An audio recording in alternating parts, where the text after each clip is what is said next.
Une demi-heure pour faire ensemble le tour de l'actualité du stade Brestois 29. C'est tous au stade, l'avant-match. Bienvenue à tous sur ce plateau. On est juste avant la réception de Dijon pour la 11e journée de Ligue 1. Ce sera samedi soir 20h au stade Francis Leblay. Ce sera l'un des thèmes de cette émission dont voici le sommaire en images.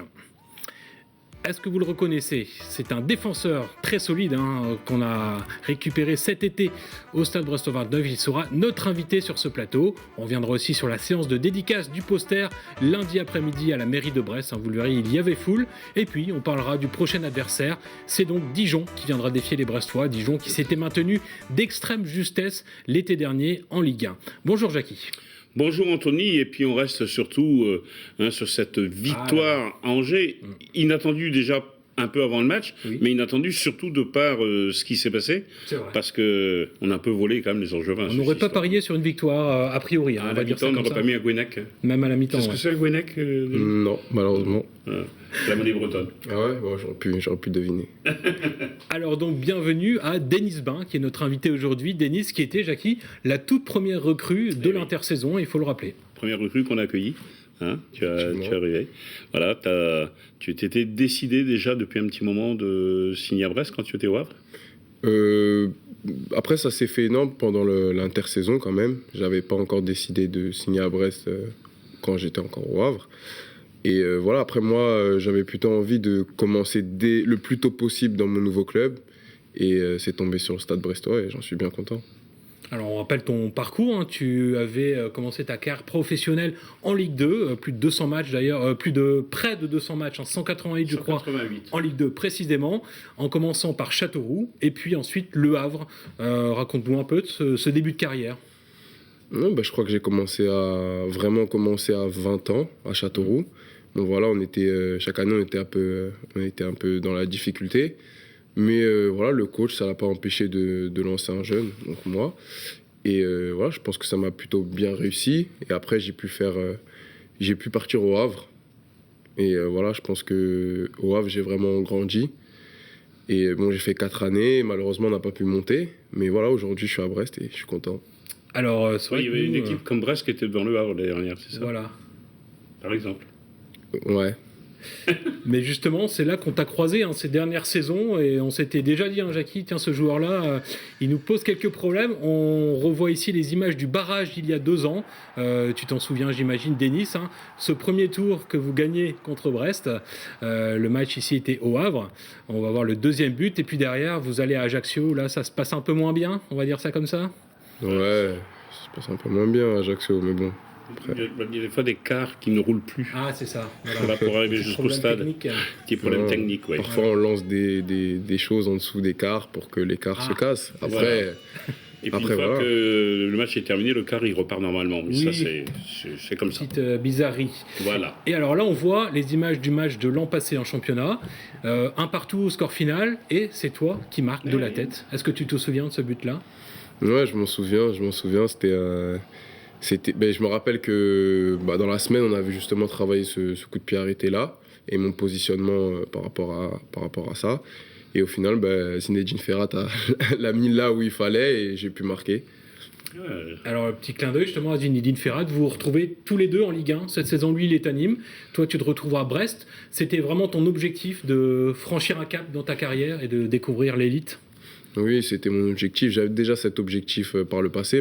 Malheureusement, j'ai pas pu l'atteindre. Mais aujourd'hui, non, je suis bien content d'avoir, on va dire, franchi ce cap et j'espère y rester le plus longtemps possible. Alors, quelle est un petit peu la différence justement entre la Ligue 1 et la Ligue 2? La différence, qu'est-ce qui change? Déjà, il y a plus de rythme, je trouve. Il y a plus de rythme. La concentration, je pense qu'on doit redoubler de concentration. Techniquement, c'est au-dessus. Ça, il n'y a rien à redire. Et puis voilà, après, il y a l'ambiance, les stades, il y a un peu tout ce qui est pression médiatique, la médiatisation. C'est un cran au-dessus. Alors en tout cas, sur le terrain, ça se passe bien aussi. Ton acclimatation se fait naturellement. Et justement, tu as suivi sur quelques matchs, 2 précisément, pour suivre de près et comprendre ton jeu. Alors ici, on voit les images contre Rennes.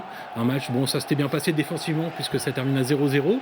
Mais Jackie, on le voit, son gabarit est quand même intéressant. On avait mis une caméra isolée sur ces 2 matchs-là, rien que pour toi, pour observer ton jeu, parce qu'on savait qu'on allait t'inviter à l'émission.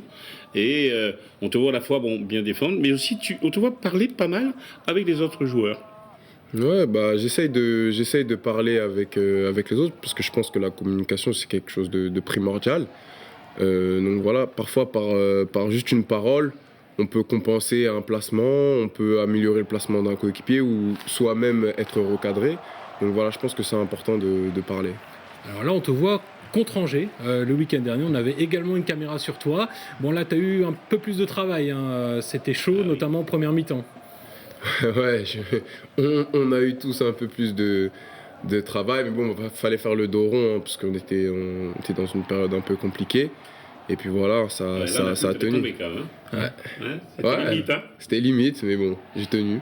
T'as tenu et ils ont eu beau essayer. Bon, il y avait à la fois la charge centrale avec toi et JC entre autres. Et puis alors, un Larsonneur, c'était pas la peine.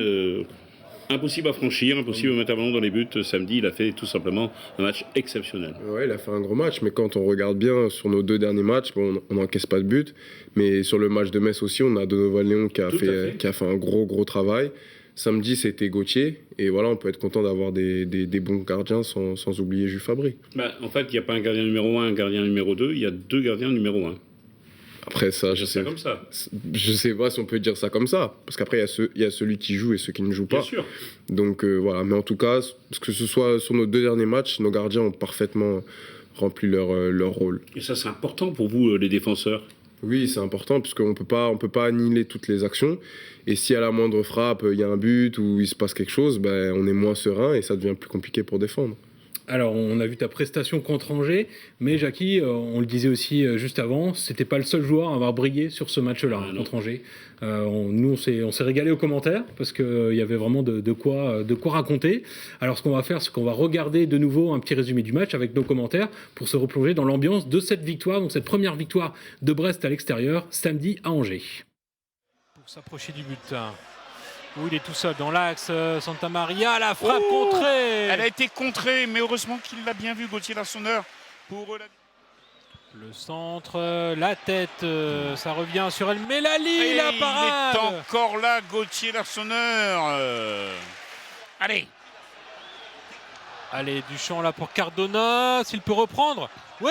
Oh oui. Oh le but, super. Le but de Cardona, il vient de rentrer et il marque. Oh, quel superbe. On le revoit ici au ralenti, sans magnifique contrôle. Et les Angevins toujours à l'attaque. Voilà, encore de Gauthier qui nous sauve. Elle est belle, celle-là, vraiment très même très s'il belle. Y a encore corner, oh la détente qu'il fait. Oh là là, c'est vraiment du grand art. On en reste là, c'est la victoire pour Brest. La première à l'extérieur cette saison sur le terrain du SCO d'Angers qui n'avait pas encore perdu cette saison. Le gros coup pour les Brestois. Voilà, la joie des joueurs brestois devant plus de 300 supporters. Ça a compté 300 supporters que vous allez saluer à la fin du match. C'est vrai que bon, c'est quand même réconfortant et important d'avoir autant de supporters Denis à l'extérieur. Oui, bien sûr. Et voilà, pour eux, pour nous et pour eux surtout, franchement, il fallait aller les voir à la fin du match. Et voilà, ça fait du bien de partager ça avec eux, notre première victoire à l'extérieur. Et la deuxième de suite, Brest reste sur 2 victoires en Ligue 1, ça commence à compter là. Oui, ça nous fait du bien psychologiquement, au classement, ça nous fait du bien. Maintenant, voilà, c'est derrière nous, il va falloir tout faire pour enchaîner. Alors, pour enchaîner, ce sera donc samedi sur le terrain de Francis Leblay. Mais on va revenir d'abord sur quelque chose qui s'est passé en début de semaine. C'était quelque chose de traditionnel, on va dire, Jackie. Et très attendu. Et très attendu. Vraiment, on va le voir à l'image. C'était la signature du poster officiel du Stade Brestois. On les avait vus à la mairie il y a 2 semaines. Le poster était sorti lundi après-midi avec la foule donc devant le hall de l'hôtel de ville. On va regarder ensemble ce petit sujet inside. Le rendez-vous était à 13h30 et il y avait du monde les 12h45 à attendre. Et fait d'attendre en général entre 1h30 et 2h pour avoir une signature. Et Olivier Dalloglio a même décidé de retarder l'entraînement pour satisfaire tous les gens qui s'étaient déplacés. Il n'y en est pas loin de 2000. Ce qui est énorme quand même. Les images tout de suite.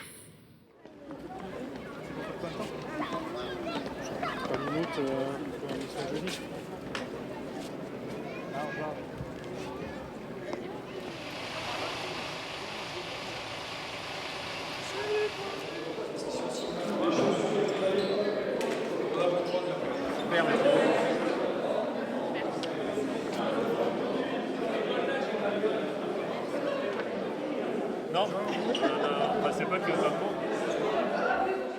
Olivier, tu as joueur, entraîneur dans de nombreux clubs. Ouais. As-tu déjà fait une séance de dédicace où il y avait autant de monde? Non, mais on est bien placé pour voir la queue. Effectivement, il y a beaucoup de monde. Et puis la bonne idée, c'est que en fait, c'est les vacances. Et il y a beaucoup d'enfants. Et donc ça, c'est très bien. C'est très bien. Mais effectivement, il y a un gros succès. Ah ouais, on est surpris du monde, effectivement, c'est impressionnant. Et ça prouve une fois de plus l'engouement de la ville autour de ce club. C'est magnifique. C'est pour ça qu'on dit ici, c'est Brest. T'as compris maintenant? Ah là, ça prend tout son sens, effectivement.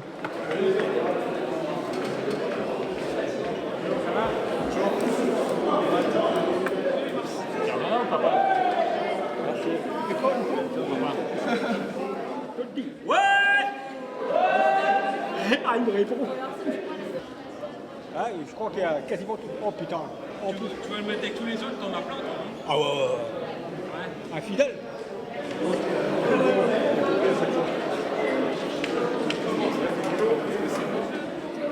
Il y en a là-bas encore. Voilà. Ibra, t'es là aujourd'hui, mais t'as des idées peut-être un petit peu ailleurs. Hein, tu étais absent d'un match et il y avait une bonne raison, alors vas-y, dis-nous la bonne nouvelle. C'est sûr, c'est sûr. Bah, j'ai eu une fille donc, qui a accouché, ma femme a accouché ça dimanche matin. Donc que du bonheur et on a pu un peu profiter déjà. Et donc hâte de la retrouver bien sûr. Elle s'appelle Ounaïssa elle s'appelle. Et elle sera née à Brest sur son passeport. C'est ça, c'est une Bretonne. Elle peut dire t'es le meilleur. On l'a menti. Arrête de mentir. Voilà, dis-moi, c'est qui votre chouchou là? Ah, Belkebla quand même. Belkebla, c'est le chouchou de notre cœur, franchement. C'est le seul et l'unique. Bon, maintenant il y a Perrault aussi, vu qu'il vient d'arriver.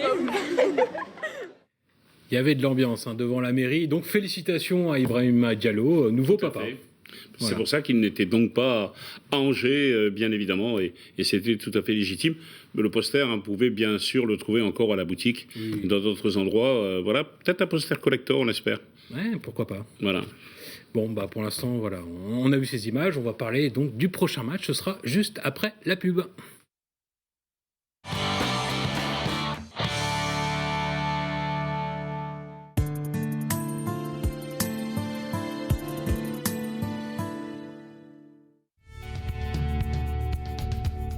Vous cherchez un crédit immobilier. Avec moncourtiercrédit.com, c'est toujours 0 € de frais de courtage. Les meilleurs taux du marché? Une réponse sous 48 heures. Avec moncourtiercrédit.com, gagnez du temps et de l'argent. Zéro stress pour vos crédits, conso, auto, travaux. Contactez-nous dans une de nos 7 agences ou en ligne sur notre site.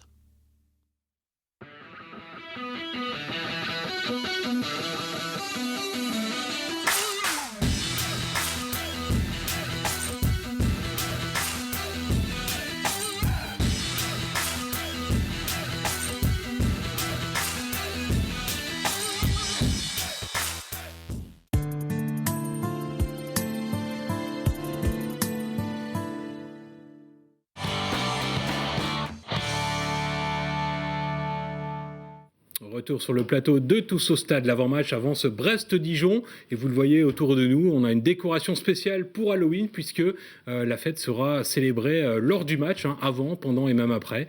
Voilà, donc on joue le jeu aussi avec le décor de notre émission, Jacques. Bah oui, parce que Halloween, tout le monde aime ça. Et c'est vrai que les enfants, et il y aura maquillage, il y aura plein de choses. On va y revenir tout à l'heure. Tout à fait. On est donc toujours avec Denis Bain en plateau. Alors Denis, toi tu seras chargé de faire le tirage au sort de la Brace Bar tout à l'heure. C'est le jeu à la mi-temps des matchs à à domicile. Mais pour l'instant, on va donc se replonger dans le championnat de Ligue 1. Et pour commencer, Jackie, comme d'habitude, on va faire le point au classement parce qu'il y a eu encore des petits changements par rapport au dernier match du week-end précédent. Oui. On voit ici la première partie du les classement. 2 victoires consécutives de Brest font du bien. Regardez, Brest, 14 points. Eh bien, 5 points de la Ligue des Champions contre Nantes. Bon, c'est peut-être pas l'objectif numéro 1, on est bien d'accord. Si on regarde la deuxième partie du classement, qu'est-ce que l'on va voir? C'est que Brest a 5 points d'avance sur Dijon, qui est donc relégable. Donc voilà, c'est vraiment au milieu, et c'est au bout de 10 journées de championnat. Strasbourg, brillant les dernières, vous voyez, dernier. Dijon, Nîmes. Alors Lyon, qu'est-ce que fait Lyon derrière Brest? Tout comme Monaco. Voilà, eh bien, personne n'aurait parié ça au bout de 10 journées. Mais Monaco et Lyon vont certainement remonter dans le classement. Les matchs qui vont nous intéresser ce week-end particulièrement, c'est Metz qui va aller à Lyon. Lyon qui reste sur une série de 9 matchs sans victoire. Donc voilà, qui a une grosse pression. Il va y avoir Amiens qui va aller jouer contre Saint-Étienne, Nîmes contre Reims.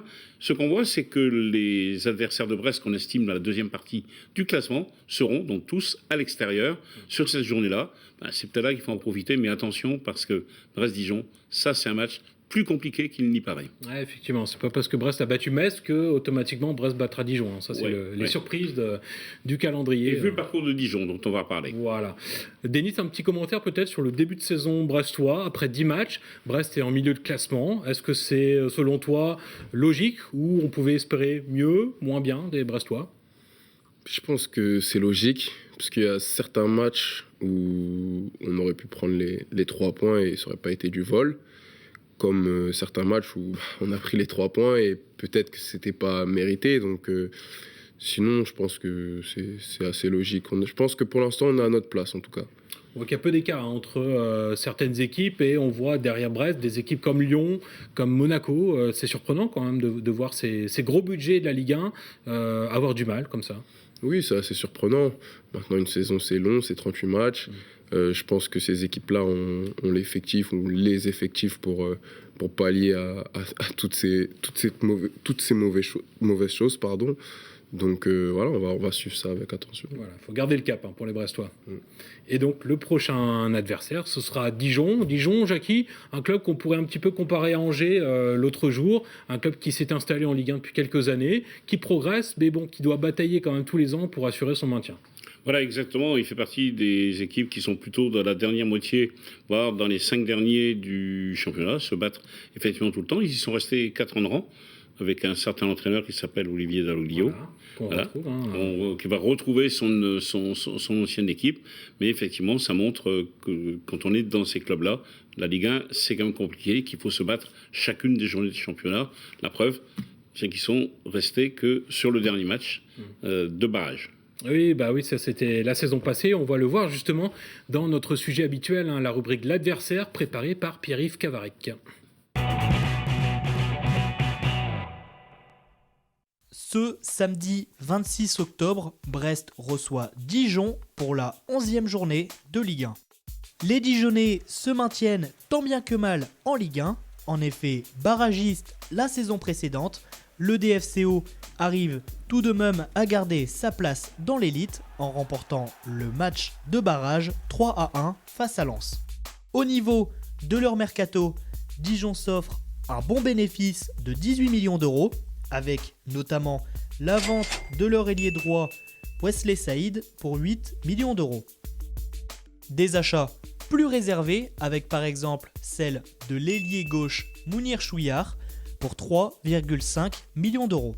Actuellement à la 19e place avec 9 points, cette saison risque d'être compliquée pour les hommes de Stéphane Jobard. 4 défaites consécutives en ce début de saison, les Dijonnais rattrapent la tendance en s'affichant à 4 matchs sans défaite.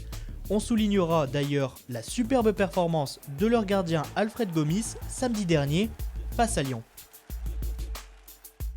A noter que la dernière confrontation entre Brest et Dijon, c'était en 2015-2016, c'est également l'année de montée pour Dijon, terminant 2e au classement.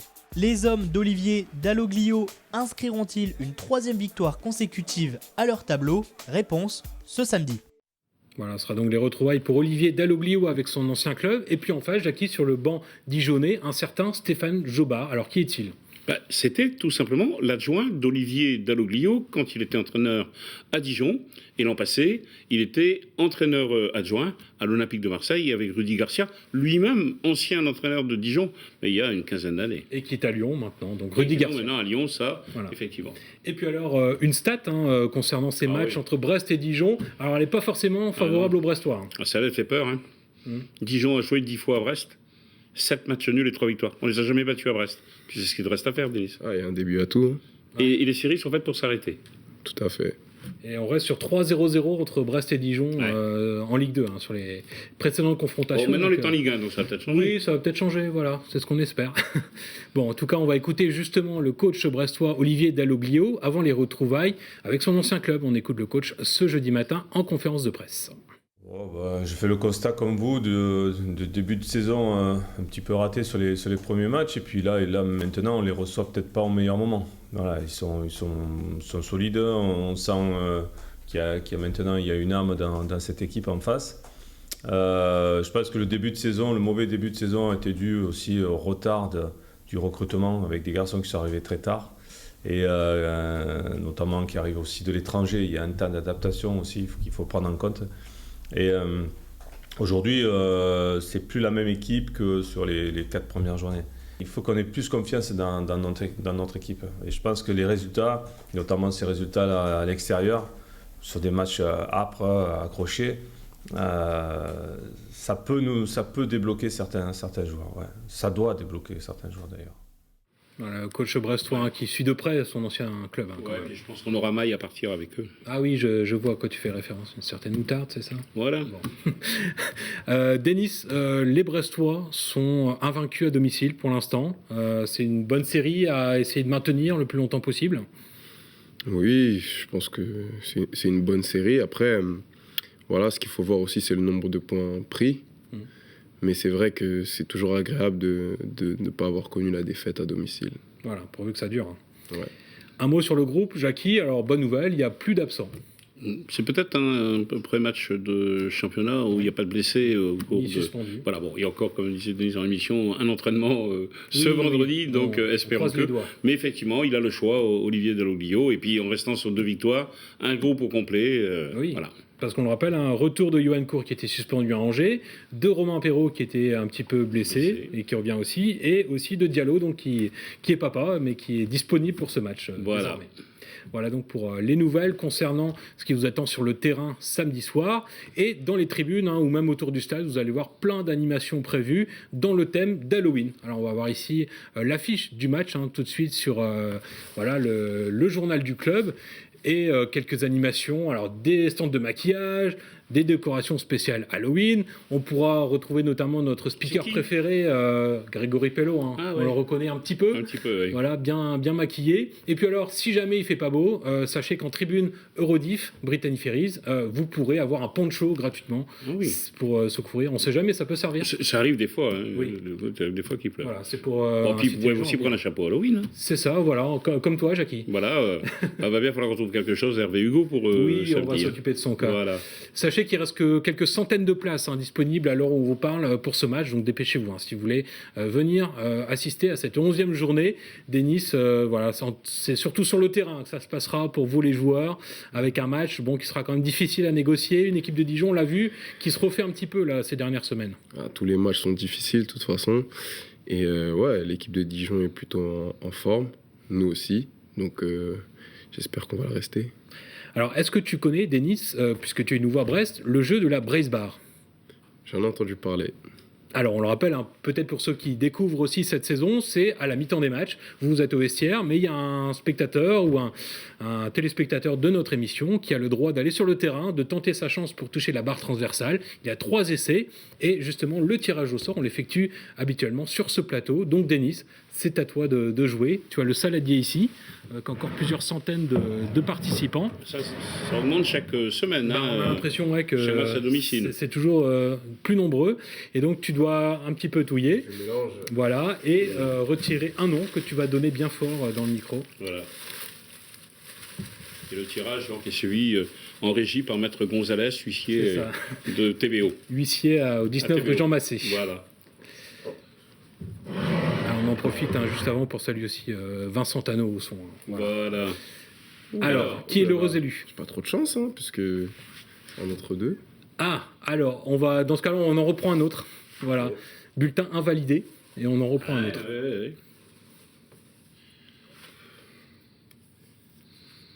Alors, c'est Goff Marc.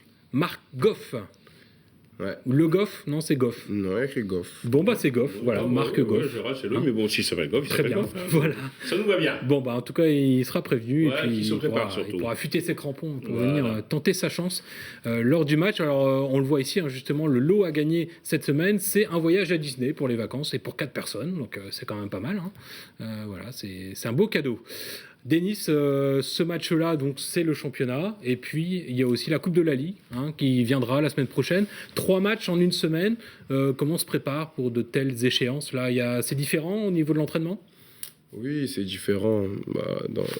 Dans les semaines à 3 matchs, on accentue plus notre travail entre guillemets sur la récup, en fait. Oui. Plus de récup que de travail. Et voilà, pour que tout le monde soit un peu en forme. Bon, et donc on suivra tout ça. On le dit donc, Jackie, mercredi soir, le 30 octobre, à 21h, au stade Saint-Symphorien de Metz. Ce sera les 16e de finale de la Coupe de la Ligue avec l'entrée en liste du stade brestois. Voilà. En général, la Coupe de la Ligue ne nous réussit pas, mais bon, peut-être cette année en Ligue 1. Et c'est la dernière édition de la Coupe de la Ligue qui sera supprimée la saison prochaine. L'occasion ou jamais de la gagner. Voilà. Sait-on jamais.